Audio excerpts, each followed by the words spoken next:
Our thoughts are simply our interpretation of the world. They're stories that we tell ourselves, reoccurring narratives that go round and round. And they don't represent universal truths, though they may claim to. Now, through observing our thoughts and our internal landscape, what's going on within us through this practice of cultivating the witness, we find more and more that we are able to notice the thoughts giving birth to the emotional reactions and getting caught in the thought feeling cycle going round and round. And so we've realised that thoughts create unpleasant emotional reactions. And then, at that point, we have this choice to make, really. Do we want to believe the story that the thought is saying?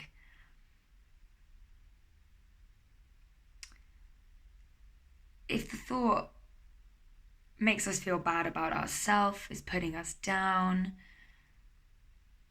maybe it's saying bad things about other people. Maybe it's claiming to know all of these things about the future, making us worry, convincing us that there's going to be some kind of catastrophic outcome. It doesn't know.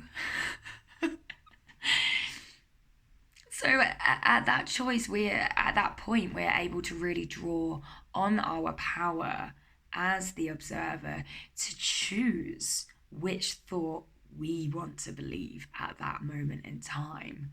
Thoughts, all they are really is they're these little tiny entities that are temporarily occupying our mind space, little vibrational frequencies that come in. And yes, some of them are so infused with worry, totally thinking that they can predict the outcome, like a psychic. Maybe our intuition might know the outcome, but our intuition does not exist in incessant mind chatter in the mind going round and round. That's not where the intuition exists. So that incessant mind chatter cannot be trusted. It doesn't know what is going to happen. And I prefer to choose to think thoughts that don't make me feel anxious and fearful. I think it was Mark Twain that said something along the lines of some of the worst things that have happened in my life never happened. So, or yeah, some of the worst things in my life never happened, something like that. It's so true. So many people, myself included, especially in the past, I used to get lost in potential outcomes that just never ever happened. I don't like to entertain those thoughts at all anymore now. I like to just surrender and sit back and see what will unfold, knowing full well that yes, the outcome could be bad, but the outcome could also be good. And I know that my belief systems create my reality. This is a fundamental belief of mine. I've seen it work, I've seen it happen. That's generally where I build up my belief systems, actually, and my trust through actual experience and like intuition, and through repeatedly thinking these thoughts and creating those belief systems. So I know my belief systems create my reality. So in that instance, when there's two potential or there's loads of outcomes, some might be negative, some might be positive. If I'm gonna choose to think anything, if my mind's gonna go crazy about, some kind of potential outcome in the future, I'm going to choose to not believe the fearful thoughts. I'm going to choose to observe the thoughts.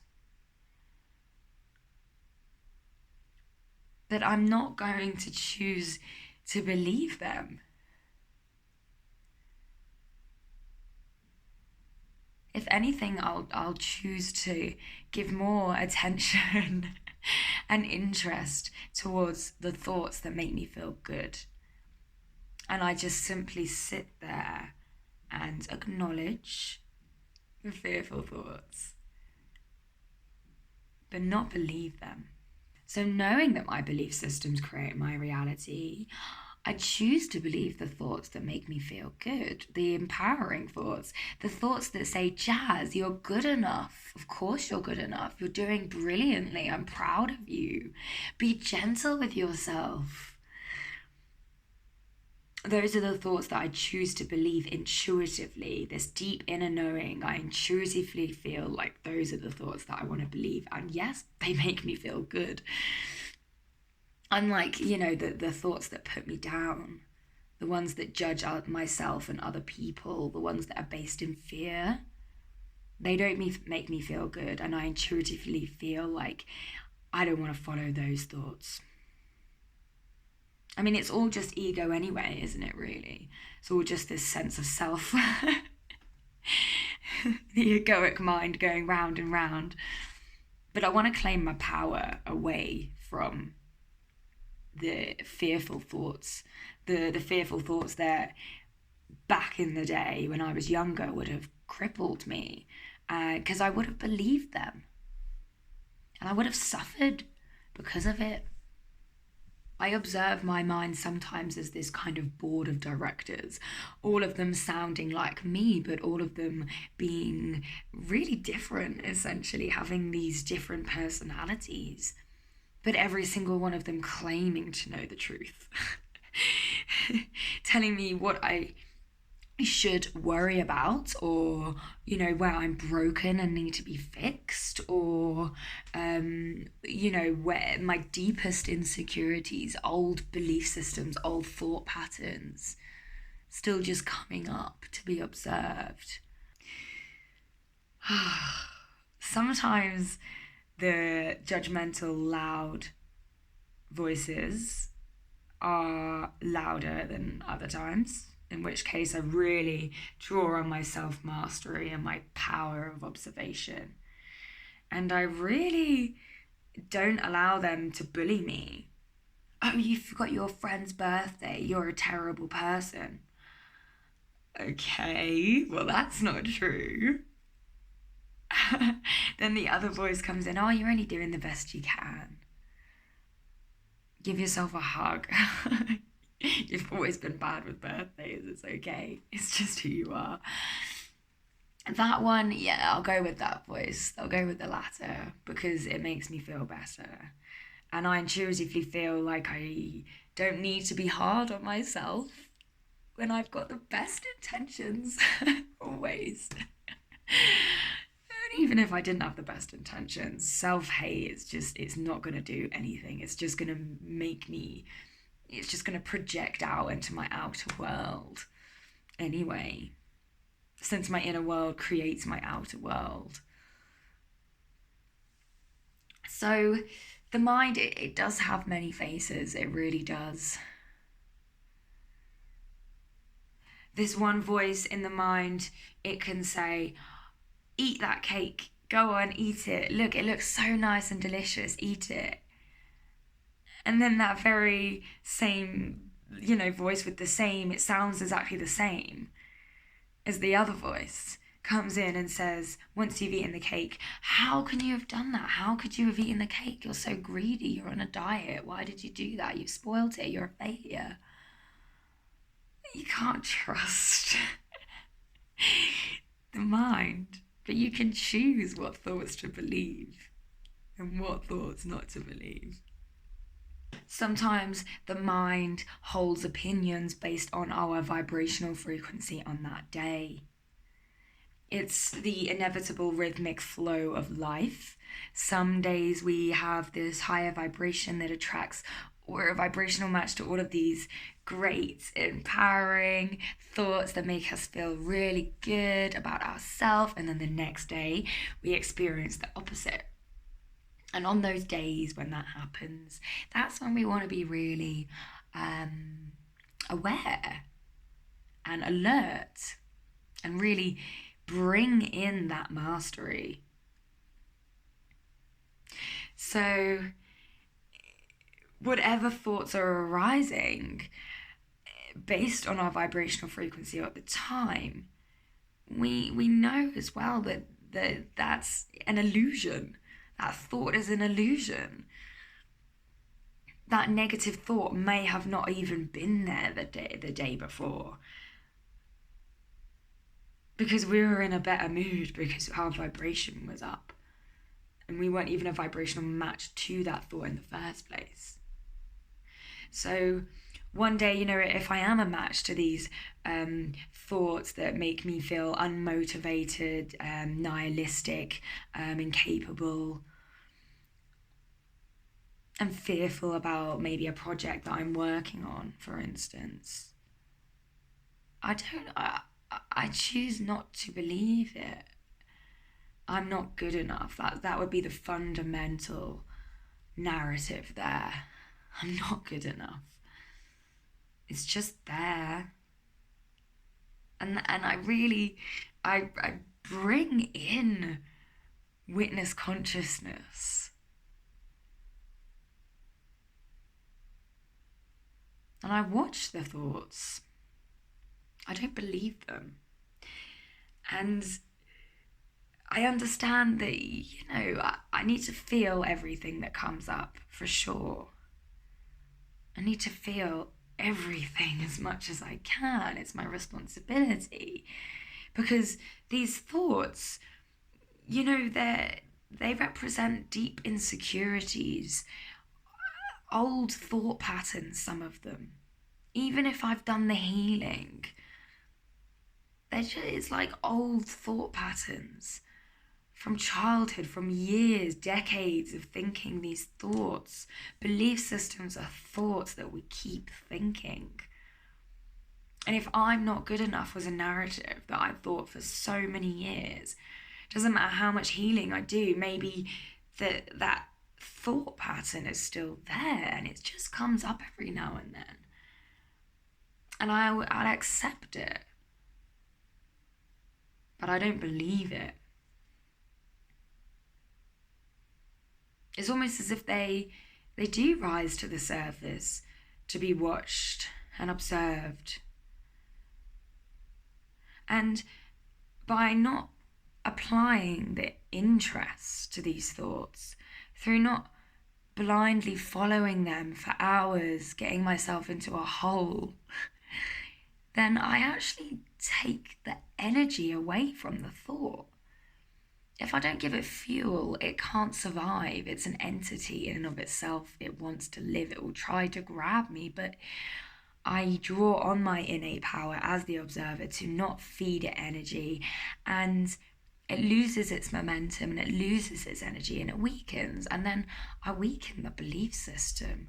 I weaken that conditioned thought pattern. I take the energy away from it and it disperses over time. Many of these old reoccurring belief systems, or like deeply ingrained belief systems and reoccurring thought patterns, many of them they're just fading out. And I rise up. When I was younger and I was identified with mind, and I was living submerged within my thoughts, thinking I was the thoughts, not realizing that I had the power to observe, drop them, and choose whether or not to believe them. Back then, when I was younger, I used to follow these thoughts. I used to strengthen these belief systems of I'm not good enough, I'm not pretty, I'm not intelligent,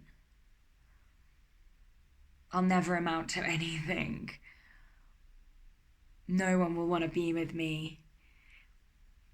These are quite common, I think, within young teenagers. But I believed these. I really did. I've done a lot of healing in those areas.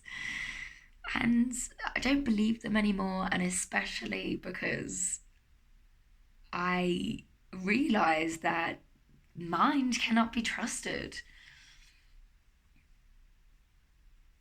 It really can't. And back then, I used to believe everything that the thoughts said. But now I don't. I believe what I intuitively feel to be true for me. The thoughts that make me feel happy to be alive. Those are the thoughts that I'm interested in. The thoughts that contemplate existence and why I'm here, and fantasize about incredible outcomes for my future. The thoughts that focus on all that I've achieved in my life, all of my successes. And yeah, I might have these fearful thoughts, and I allow them to be there, but I don't believe them. I know that my vibrational frequency is going to be a match to different thoughts on other days, and that is a big deal as well. Because I realize the energetic nature of reality, and I realize that I am this ball of energy that is vibrating at a particular frequency and then is then a match to a particular thought at that time. I understand this, so I can rise above that. I can rise above them and realize that my mood is creating my thoughts, and my vibration is creating my mood. That helps me out so much as well, because I realize that it's an illusion. So why should I believe this thought when yesterday I didn't have the thought? I was doing the exact same project, but my attitude towards the project was different.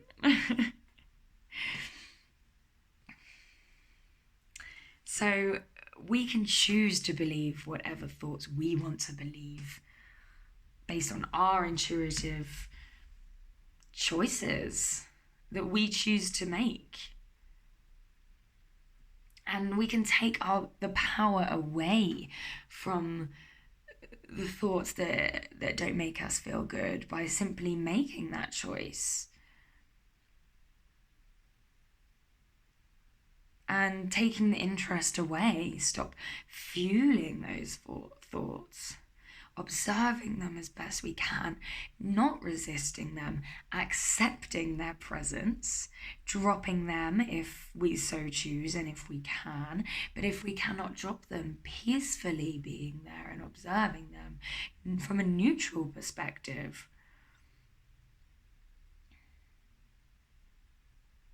Not fighting them. We don't want to fight these thoughts when they come in. Go away. I can't let go of it. No. If that's not going to do anything. That's just going to add fuel to the fire, essentially. All we can do when our mind attacks us with these fearful thoughts is to observe them and choose not to believe them fundamentally. So thank you so much for watching this video. My name's Jasmine, and welcome to the Revolution of Consciousness channel. So if you're into this kind of content, then please like and subscribe, and I look forward to seeing you in the next video. Bye.